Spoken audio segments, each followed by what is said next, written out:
Un cordial saludo para todos nuestros amigos que nos siguen en este espacio sobre la reflexión del domingo, del Evangelio del domingo.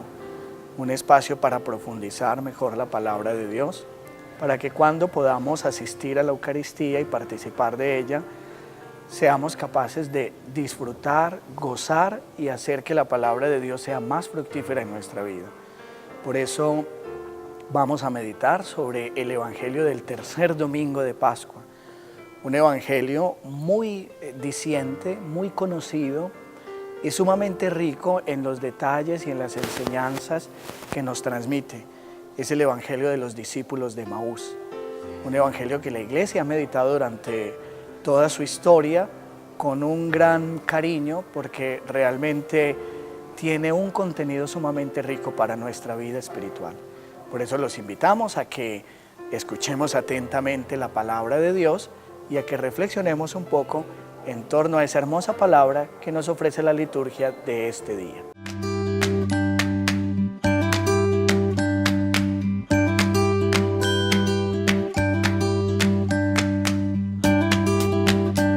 Lectura del Santo Evangelio según San Lucas. 2 discípulos de Jesús iban andando aquel mismo día, el primero de la semana, a una aldea llamada Emaús. Distante unas 2 leguas de Jerusalén, iban comentando todo lo que había sucedido. Mientras conversaban y discutían, Jesús en persona se acercó y se puso en camino con ellos. Pero sus ojos no eran capaces de reconocerlo. Él les dijo: ¿qué conversación es esa que traéis mientras vais de camino? Ellos se detuvieron preocupados. Y uno de ellos, que se llamaba Cleofás, le replicó: ¿eres tú el único forastero en Jerusalén que no sabe lo que ha pasado allí estos días? Él le preguntó: ¿qué? Ellos le contestaron: lo de Jesús, el Nazareno, que fue un profeta poderoso en obras y palabras, ante Dios y ante todo el pueblo. Cómo le entregaron los sumos sacerdotes y nuestros jefes para que lo condenaran a muerte, y lo crucificaron. Nosotros esperábamos que él fuera el futuro liberador de Israel, y ya ves, hace 2 días que sucedió esto. Es verdad que algunas mujeres de nuestro grupo nos han sobresaltado, pues fueron muy de mañana al sepulcro. No encontraron su cuerpo e incluso vinieron diciendo que habían visto una aparición de ángeles, que les había dicho que estaba vivo. Algunos de los nuestros fueron también al sepulcro y lo encontraron como había dicho las mujeres, pero a él no lo vieron. Entonces Jesús les dijo: qué necios y torpes sois para creer lo que anunciaron los profetas. ¿No era necesario que el Mesías padeciera esto para entrar en su gloria? Y comenzando por Moisés y siguiendo por los profetas, les explicaron lo que se refería a él en toda la Escritura. Ya cerca de la aldea donde iban, él hizo ademán de seguir adelante, pero ellos le apremiaron diciendo: quédate con nosotros, porque atardece y el día va de caída. Y entró para quedarse con ellos. Sentado a la mesa con ellos, tomó el pan, pronunció la bendición, lo partió y se lo dio. A ellos se le abrieron los ojos y lo reconocieron, pero él desapareció. Ellos comentaron: ¿no ardía nuestro corazón mientras nos hablaba por el camino y nos explicaba las Escrituras? Y levantándose al momento, se volvieron a Jerusalén, donde encontraron reunidos a los 11 con sus compañeros, que estaban diciendo: era verdad, ha resucitado el Señor y se ha aparecido a Simón. Y ellos contaron lo que les había pasado por el camino y cómo lo había reconocido al partir el pan. Palabra de Dios. Te alabamos, Señor.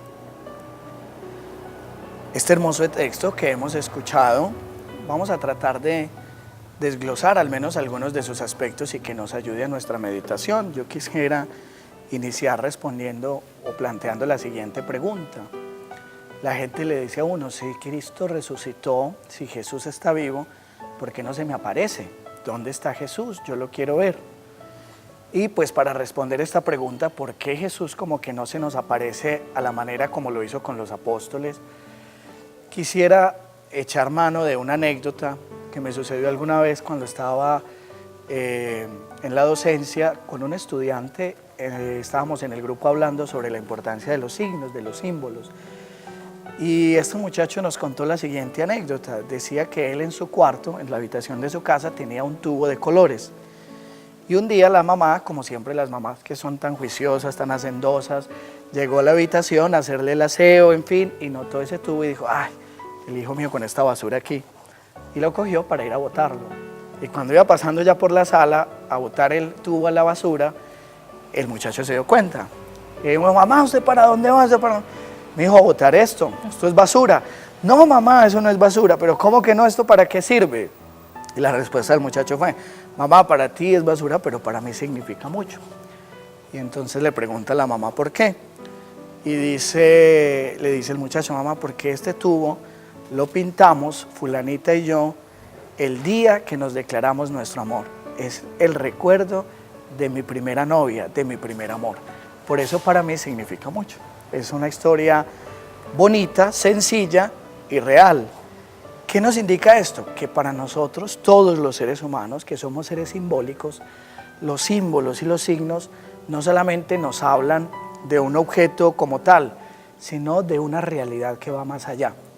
Yo creo que los muchachos, sobre todo cuando están en la experiencia de noviazgo, por ejemplo, se regalan esos sobrecitos de azúcar que traían mensajitos, no sé si los ha visto, hermana, donde hay un saludito, una palabra bonita, una frase bella, y se lo regala el novio a la novia, y después con el tiempo uno se da cuenta que el novio, por ejemplo, guarda ese papelito en la billetera, y uno le dice, pero ¿por qué tienes eso? Si eso es basura, ¿eso para qué?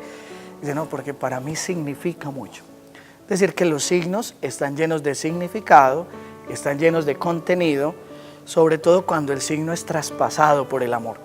Cuando un signo está impregnado por la fuerza del amor, entonces ese signo ya me habla de una presencia. Vuelvo a los ejemplos. Cuando a mí me regalaron una flor, o me dedicaron una canción, o me escribieron una carta, o me dieron una esquela, o me mandaron un mensaje especial, cuando yo vuelvo a ver esa flor, o vuelvo a escuchar esa canción, o vuelvo a ver esa esquela, o vuelvo a leer ese mensaje, ya no estoy viendo el objeto en sí, sino a la persona que me lo regaló. Por eso el signo habla de una presencia. Y entonces ahora sí podríamos unirlo con el evangelio que acabamos de escuchar. La presencia de Jesús ahora es una presencia a través de un signo especialísimo, o a través de un símbolo, que es el símbolo eucarístico. Por eso cuando la gente le dice a uno, no, es que a ver a Jesús, ¿por qué no se nos aparece? Realmente no es que no se te aparezca, es que no lo ves, no lo percibes, porque uno tiene que estar en el contexto amoroso para descubrir en ese signo una presencia amorosa. Lo que hablábamos, para la mamá de mi estudiante, eso era basura, era un tubo, pero para mi estudiante, para este chico, era una presencia, era un signo especialísimo, cargado de amor. Lo mismo sucede con la Eucaristía, para mucha gente no le dice nada. La Eucaristía no les parece, no les llama la atención, no significa nada. Pero para quien ha estado en un contexto amoroso, quien ha sentido la fuerza de Dios, la Eucaristía es muy diciente. Es una presencia amorosa. Por eso los cristianos vamos todos los días. Hoy domingo vamos a estar en la Eucaristía, porque para nosotros la Eucaristía es la presencia de Jesús. Entonces a nosotros sí se nos aparece Jesús, pero se nos aparece de una manera simbólica, de una manera sígnica, o que el nombre más correcto es de una manera sacramental, en el sacramento de la Eucaristía. Padre, es como una mirada de fe, ¿cierto? Porque pues uno pues a simple vista uno que ve un pedacito de pan, ¿cierto? Muy pues cierto. Si uno mirara con los ojos físicos, uno no vería nada, pero si es con una mirada de fe, es la presencia de Jesús que está ahí. Por eso muchas personas le dicen, no, pero es que, como dice usted, Padre, no lo vemos, pero si de verdad uno tiene una mirada de fe, puede verlo y hasta sentirlo, ¿no? Efectivamente, hermana. Hay una expresión de un autor del siglo pasado que dice que las cosas esenciales no se ven con los ojos, solo se ven con el corazón. Y eso es lo que también nosotros percibimos en la Eucaristía. Aquí usted me hace acordar, hermana, por ejemplo, las personas que le dicen a uno, si Jesús resucitado se le apareció a los discípulos, ¿por qué no se le apareció a Pilato? ¿Por qué no se le apareció a Anás, a Caifás? Y no fue y les dijo, o a Herodes, y les dijo, vea, ya volví, ya resucité. ¿Cómo les quedó el ojo? Vea, no, cierto, me salí con la mía y no con la suya. Pero es justamente porque tanto Anás, Caifás, Pilato, Herodes, no están en ese ambiente, en ese contexto, no han tenido la experiencia de Jesús antes. En cambio, los discípulos sí lo conocían, porque vivieron con Él, compartieron con Él. Por eso fueron capaces de descubrirlo. Eso es como cuando uno, voy a poner otro ejemplo, no sé si de pronto viene el caso, pero nos puede ayudar. Eso es como cuando uno primero ha sentido la loción de una persona. Usted sabe, hermana, que a mí me estaban explicando por acá hace poco, un amigo que trabaja con esto de lociones, me decía que también la loción depende mucho de la piel de la persona.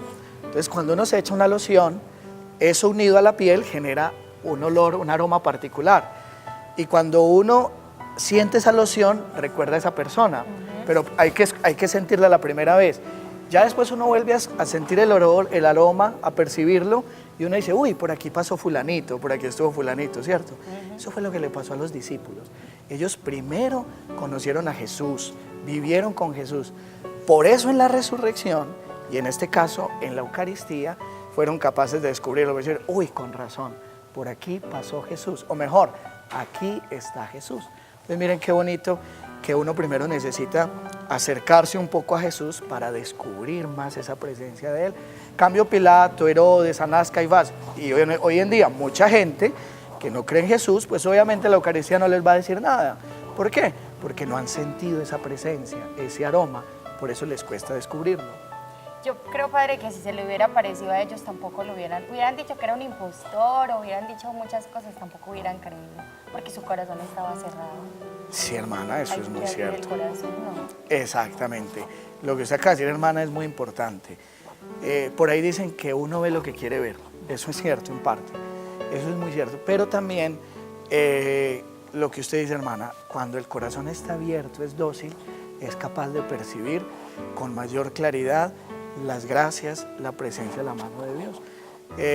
Eso influye mucho en que nosotros, frente a Dios, podemos, lo que usted dice, hermana, hay tantos argumentos para negar la existencia de Dios como tantos argumentos para afirmarlo.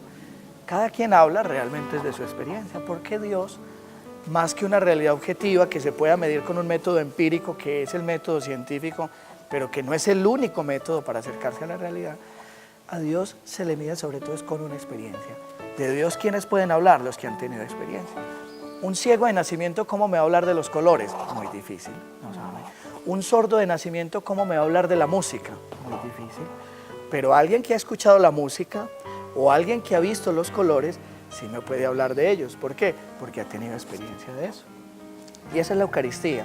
La Eucaristía es descubrir, sentir, experimentar la presencia de Jesús, que está resucitado, está presente allí, pero para eso se necesita lo que usted acaba de decir, hermano, una especial sensibilidad, un corazón dócil, un corazón abierto. Sí, padre, y pues me acuerdo de antes, cuando para mí la Eucaristía era lo más aburridor que podía tener. Cuando lo obligaban a uno, es que bueno, vamos para misa, bueno, vamos para misa. Y para uno era como algo tan repetitivo, como tan aburrido.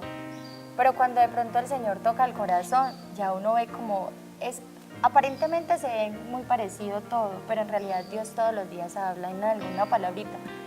Uno a veces necesita como resolver situaciones o está como confundido, necesita pues como un consejo.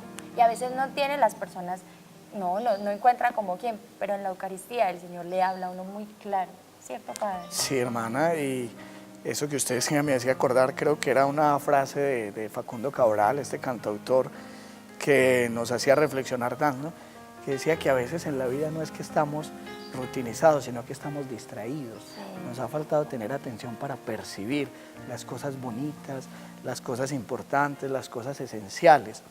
Entonces, cuando uno está distraído, uno no se detiene en los detalles. Lo que usted acaba de decir, cuando uno está distraído, la Eucaristía es una rutina, es una monotonía, es una repetición, pero cuando uno está más atento, descubre los detalles y las sutilezas del amor de Jesús lo que usted acaba de decir, hermana, muy valioso, que nos habla en una palabrita, en un signo, en un gesto, y me dice, uy, aquí siento que realmente hay la presencia de alguien. Ese alguien es Jesús hecho sacramento en la Eucaristía.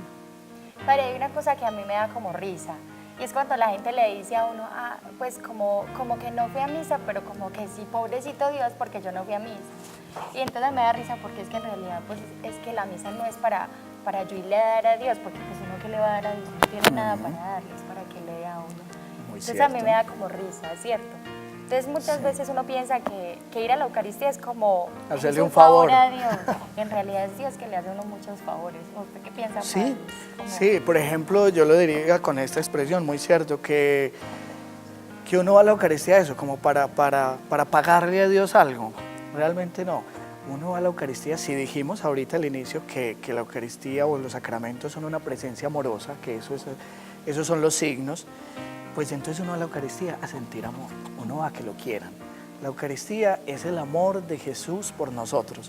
O sea que el que va, pero no va en actitud distraída, sino como usted lo dijo ahora, hermana, con un corazón abierto, va a dejarse querer, y a quien no le gusta que lo quieran. Claro. Por eso es que uno le gusta que la persona que uno quiere le repita constantemente, te amo, te quiero mucho, te pienso. A uno le gusta eso. Y todos los días a uno le gusta que se lo repitan, que se lo digan, y ahí sí no le parece monotonía, porque hay una actitud de receptividad y un corazón abierto. Entonces ir a la Eucaristía es ir a tener también una experiencia de amor. Y el Evangelio de los discípulos de Emaús nos habla de eso. Jesús sigue amándonos y estando presente en la Eucaristía. Sí, y también aquí nos decían que ellos al principio no lo reconocieron, pero después lo reconocieron, o sea que, y después de eso ya, yo creo que nunca más dudaron de su presencia. Mentira, no sé, yo no sé qué habrán sentido, porque pues igual uno dudas puede que tenga, ¿cierto? Pero de todas maneras tenían un impulso y estaban seguros de que Cristo estaba resucitado. Y lo bonito, cómo salieron de ahí, lo que usted ahora decía, lo dice el Evangelio, ¿no es verdad que ardía nuestro corazón? Como que un corazón apagadito se encendió, se llenó de amor. Realmente lo que enciende los corazones es el amor. Por eso qué bonito cuando los discípulos se encuentran con Jesús en la Eucaristía, el corazón se enciende. Muchas veces nosotros estamos muy apagaditos por muchas situaciones de la vida, pero cuando vamos a la Eucaristía, esa presencia amorosa hace arder nuestro corazón, lo va encendiendo nuevamente en esa experiencia de amor para que seamos capaces de seguir amándonos, amando a los hermanos, amando a Dios, amando la creación. Bueno, les agradecemos a todos por compartir con nosotros esta reflexión, por sintonizarnos y estar atentos no solo de oídos, sino también con el corazón abierto a la lectura del Evangelio. Como ustedes se dieron cuenta, los discípulos de Emaús nos dice que la Eucaristía tiene esos dos momentos, la palabra y el signo, el sacramento. Y así sigue siendo durante 20 siglos. Ojalá que hoy y todas las otras ocasiones en las que puedan asistir a la Eucaristía, tratemos todos de llegar con un corazón bien dispuesto y que allí descubramos la presencia de Jesús, que nos demos cuenta que Él sigue vivo y que su presencia es amorosa y que esa presencia encienda nuestro corazón y salgamos de los templos, salgamos de las capillas, salgamos de los lugares de culto diciendo qué hermoso, hemos venido a encontrarnos con Jesús y por eso salimos con el corazón lleno de amor. Arde nuestro corazón en el amor de Dios. Que el Señor les bendiga, les acompañe, les conceda una semana muy feliz. En el nombre del Padre, y del Hijo, y del Espíritu Santo. Amén.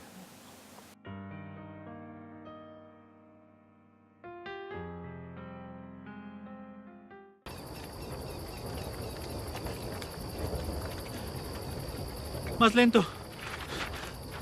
Despacio. Ya estamos lejos de Jerusalén. Somos 2 peregrinos en el camino. ¿Y si alguien pregunta? Fuimos a Jerusalén para la Pascua. Y escuchamos a Jesús. Lo vimos predicar en el templo. Pero no lo vimos. Somos de Galilea. Tal vez lo oímos predicar. Era de Galilea. ¿De quién están hablando?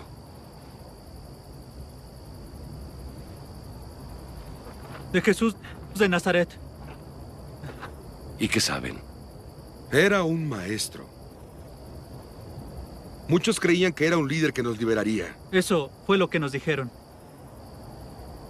Lo condenaron y lo entregaron a los romanos. ¿Y? y lo crucificaron. Y ahora dicen que ha resucitado. Y no creen en las escrituras. ¿Por qué lo dices? Isaías escribió que el Hijo de Dios vendría a la tierra. Conocería la muerte humana a manos de hombres. De seguro Jesús les dijo que esas cosas pasarían. Sí, eso fue lo que escuché. Eres lento para querer.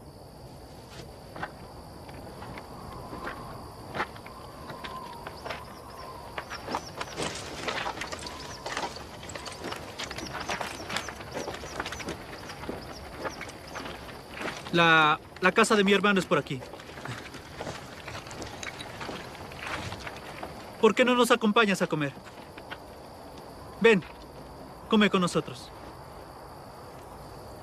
¿Qué es lo que haces?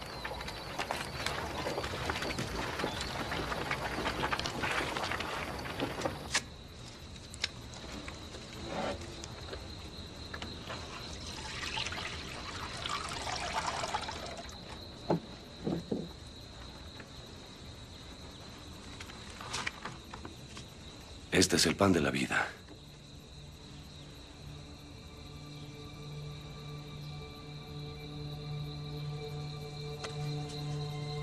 Este es mi cuerpo. Y se los entrego.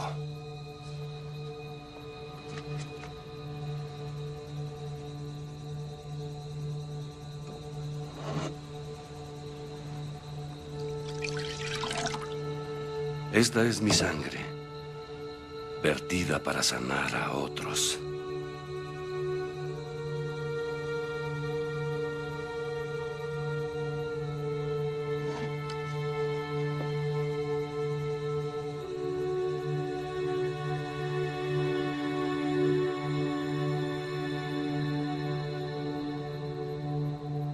Les digo que resucitó.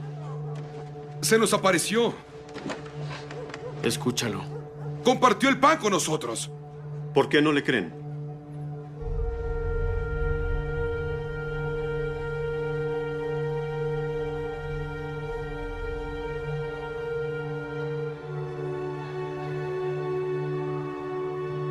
No tengan miedo.